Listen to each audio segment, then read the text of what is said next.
일본의 아베 신조 정권이 출범한 지 1년하고도 1개월 남짓 지났습니다만 일본의 우경화는 이렇게 갈수록 도를 넘어서고 있습니다. 최근에는 각급 학교 교과서 해설서에 독도가 일본 땅이라는 억지 주장을 명기하기로 하는 등 정권 차원의 역사 왜곡과 영토 도발이 계속되고 있습니다. 오늘은 일본 도카이대에서 국제관계를 전공하는 김경주 교수와 함께 도를 넘는 일본 우경화 행보에 대해 이야기 나눠보겠습니다. 김경주 교수님, 안녕하세요. 네, 안녕하십니까?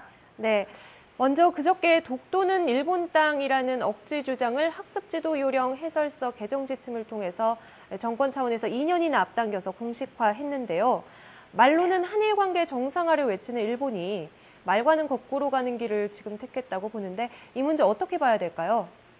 예, 한마디로 그 아베 정권의 역사인식, 즉 일종의 지론이라고 할 수 있는 수정주의 역사관의 제도화에 나선 것이다. 이렇게 이해를 하시면 될 것 같습니다. 네. 이 수정주의 역사관이라고 하는 것은 1990년대 중반부터 일본 사회에서 이 공론화되기 시작한 것인데요. 네. 과거에 사죄했던 침략 전쟁 그리고 식민지 지배 이것을 이제 보다 더 다시 좀 우리가 보겠다. 거기에는 일본의 정당성도 있었다라는 그런 주장입니다. 그런데 이 어떤 그 정권의 역사 인식이라는 것을 실질적으로 그 실천에 옮기고 제도화하기 위해서는 무엇보다도 교육의 문부 과학성 이 시책이 굉장히 중요합니다. 네. 그런 의미에서 이번에 해설서 개정을 한 것이고 또한 앞으로 이 해설서보다도 더 강한 법적 구성력이 있는 학습 지도 요령까지도 개정하겠다 이렇게 밝히고 있어서 이러한 움직임은 앞으로도 당분간 계속될 것으로 보입니다. 네. 1990년대 중반 시작된 수정주의 역사관이 본격적으로 교육에 적용되고 있는 상황이다라고 볼 수 있겠군요. 네, 저는 그렇게 해석을 하고 있습니다. 예, 일본의 산케이 신문은요, 틀어질 대로 틀어진 한일 관계가 파국으로 치닫고 있다. YTN에서 이렇게 보도한 적이 있습니다만 이 부분을 인용하면서 한국 언론들의 대일 비난이 심하다, 오히려 꼬집고 있는데 현지에서는 이 문제를 어떻게 보고 있습니까?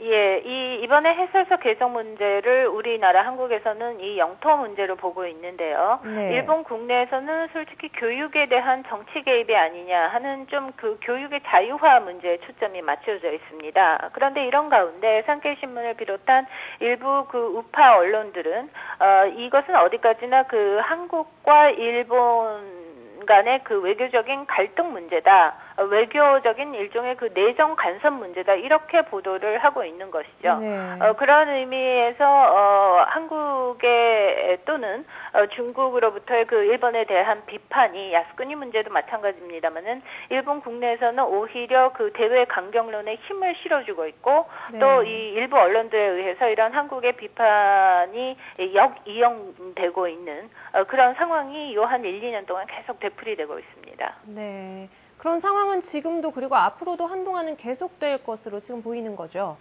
네, 그렇죠. 뭐 말하자면 한국의 비판이 거세질수록 말하자면 일본에서도 대외 강경론이 힘을 얻는. 그러니까 서로 간의 어떤 그 타협보다는 지금 자꾸 네. 이렇게 맞부딪히는 이런 양상이 모든 분야에서 뭐 그 기본은 역사인식 문제가 되겠습니다만 어떤 일이 있을 때마다 계속해서 되풀이되고 있는 것이죠. 네. 자, 아베 정권은 출범과 함께 교육재생이란 것을 부르짖으면서 일본의 후세들이 일본에서 태어난 것을 자랑스럽게 생각하도록 만들겠다라고 하는데 이 같은 일본의 교육재생 결국 과거로 회귀하는 게 아닌가 하는 생각을 떨칠 수가 없습니다. 어떻게 생각하십니까? 예, 과거에 대한 회귀라기보다는 앞으로 미래에 대한 불안감의 발로다 이렇게 이해를 하시는 게 더 네. 나을 것 같습니다. 이 여러 가지 그 역사 문제, 그 영토 문제의 그 아베 정권의 대응을 보면은 기본적으로는 강한 일본을 되찾겠다는 그 한 가지 메시지로 일관되어 있습니다. 왜 이런 메시지가 이 아베 정권 들어서 강하게 이제 발신되기 시작했고 그게 일본 사회에서 먹히냐 하면 그 배경에는 역시 동북아 지역의 그 구조적인 변화 문제가 있습니다. 중국의 부상에 따른 상대적인 일본의 힘의 약화죠. 군사력, 뭐 외교, 안보, 경제적 모든 면에서 일본의 힘이 약해지고 있기 때문에 우리가 여기서 결코 물러서지 않고 강한 일본을 되찾겠다라고 이야기를 하고 있어서 그 기조에는 역시 뭐 군국주의로의 회귀 아니냐 하는 일부 비판도 있습니다만은 단순한 그 과거에 대한 향수라기보다는 지금의 그 일본에 대한 어떤 위기의식이 보다 더 강하게 반영되어 있다 이렇게 보여집니다. 네. 과거 회귀보다는 미래에 대한 불안감의 발로다. 네. 최근 NHK 회장이 전쟁하는 어느 나라에도 위안부가 있었다라는 망언을 해서 문제가 됐지 않습니까? 일본 내에서도 이에 대한 비판이 적지 않았다고 전해지는데 아무리 아베 정권의 코드 인사라지만 왜 이런 일들이 계속 반복되는 걸까요? 예, 정말로 이 어처구니 없는 해프닝이죠. 그런데 이 문제 역시 일본 국내에서는 조금 다른 시각에서 받아들여지고 있습니다. 우리는 아무래도 이 위안부 문제에 초점이 맞춰지게 되는데 일본 국내에서는 이 NHK라고 하는 공영 방송의 장이 그 기자회견 속에서 정부가 오른쪽이라고 하는 것을 우리가 왼쪽이라고 할 수는 없다 이런 발언을 했거든요. 그러니까 언론의 그 공정성과 중립성을 지켜야 하는 그 수장이 뭐 말하자면은 스스로 알아서 충성하겠다 이런 식으로 발언을 한 것으로도 내비쳐져서 이번에 그 코드 인사 문제도 포함을 해서 이번에는 이것은 뭐 방송에 대한 정치 개입이 아니냐, 방송 그 세부 사항까지 정권의 의향을 뭐 강하게 반영하겠다는 아베 정권의 어떤 그 지나친 처사다라는 비판이 일고 있죠.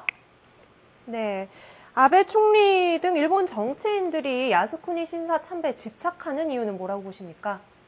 예, 아까 말씀드린 그 수정주의 역사관의 그 어떤 실천, 제도화, 그 다음에 그 중국의 부상에 따른 그 견제, 강한 일본 되찾기, 뭐 이것이 기본 근저에 깔려 있는데, 문제는 이런 그 여러 가지 움직임을 견제하고 제재할 만한 정치 세력이 지금 현재 일본에는 없다는 것이 가장 큰 문제입니다. 네. 일본 국내 정치 세력은 이 아베 정권이 들어서면서, 이 수정주의 역사관이라고나 할까요? 그 우파적인 그 역사인식을 지닌 그 일본의 정치가들이 전체적으로 보면은 의석수 차원에서 한 20-30%밖에 되지 않지만 실제적으로는 거의 100% 가까운 지금 권력을 휘두르고 있는 셈입니다.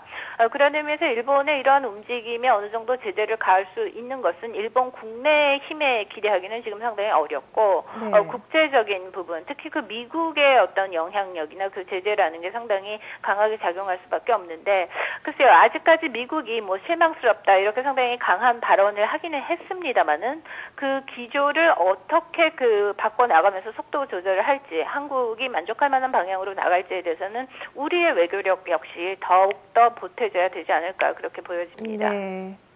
일본 내부의 수정주의 역사관 그리고 위기의식이 이 같은 상황을 낳고 있고 국제적인 성토가 필요하다는 말씀 드렸습니다. 지금까지 일본 도카이대 교양학부 김경주 교수님과 함께 도를 넘어서는 일본의 우경화 행보에 대해서 이야기 나눠봤습니다. 교수님 오늘 말씀 감사합니다. 네, 감사합니다.